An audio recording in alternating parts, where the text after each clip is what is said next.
మహారాష్ట్ర ఎన్నికల ప్రచారం చివరి దశకు చేరింది. ఈ నెల 20న జరిగే మహారాష్ట్ర అసెంబ్లీ ఎన్నికల్లో అధికార మహాయుతి, విపక్ష మహావికాస్ అఘాడీ కూటముల మధ్య హోరాహోరీ పోరు సాగుతుంది. రెండు కూటములు ఆ రాష్ట్రంలో తెలుగు ప్రజలు ఎక్కువగా ఉండే ప్రాంతాలపై ప్రత్యేక దృష్టి సారిస్తున్నాయి. ఆ క్రమంలో Telangana CM, AP CM, deputy సీఎంలు మహారాష్ట్రలో స్టార్ క్యాంపెయినర్లుగా మారారు. తెలుగువారి ఓట్లు ఆకర్షించడానికి వారు అక్కడ రాజకీయ ప్రత్యర్థులుగా మారడం ప్రాధాన్యతను సంతరించుకుంది.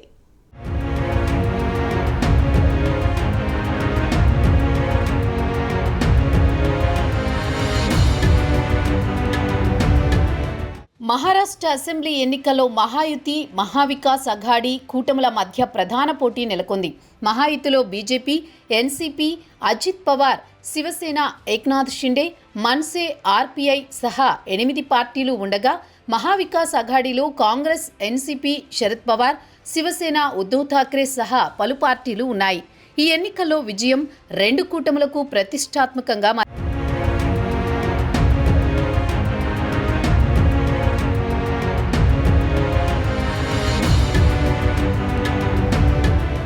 ఈ నెల 20న జరగనున్న ఎన్నికలకు గడువు దగ్గర పడుతుండటంతో అన్ని పార్టీలు ప్రచారాన్ని ముమ్మరం చేశాయి. ఆ క్రమంలో మహారాష్ట్రలో తెలుగు ప్రజలు ఎక్కువగా ఉన్న ప్రాంతాల్లో ప్రచార సరళి ఆసక్తి రేపుతోంది. తెలుగు మూలాలున్న ప్రజలు ఎక్కువగా ఉన్న నాందేడ్ వంటి ప్రాంతాల్లో తెలుగు రాష్ట్రాల నేతలు ఆయా కూటముల స్టార్ క్యాంపెయినర్లుగా ప్రచార రంగంలోకి దిగుతున్నారు.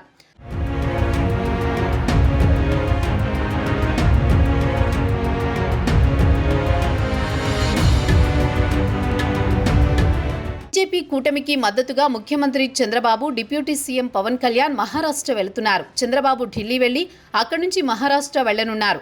2 రోజుల పాటు మహారాష్ట్రలో ప్రచారంలో పాల్గొనేలా స్కెడ్యూల్ ఫిక్స్ అయింది. పవన్ సైతం 2 రోజుల పాటు ప్రచారం చేయనున్నారు. బీజేపీ కూటమికి మద్దతుగా ఇద్దరూ ప్రచారంలో పాల్గొంటారు. తెలుగు ప్రజలు ఎక్కువగా ఉన్న నియోజకవర్గాల్లో ఈ ఇద్దరి ప్రచారానికి బీజేపీ నేతలు ఏర్పాట్లు చేస్తున్నారు. మరోవైపు తెలంగాణ సీఎం రేవంత్ రెడ్డి మరోసారి మహారాష్ట్ర వెళ్లనున్నారు. మహారాష్ట్రలో ఇండియా కూటమి ఎన్నికల ప్రచారం నిర్వహించేందుకు రేవంత్ రెడ్డి మరోసారి మహారాష్ట్ర పర్యటనకు రెడీ అయ్యారు. 3 రోజుల పాటు కూటమి అభ్యర్థుల విజయం కోసం ఎన్నికల ప్రచారం చేస్తారు.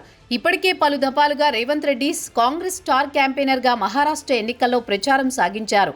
శివసేన యూబీటీ అభ్యర్థి ఆదిత్య ఠాక్రేకు మద్దతుగా రేవంత్ రెడ్డి ముంబైలోని వర్లీలో ఇప్పటికే రోడ్ షో నిర్వహించారు.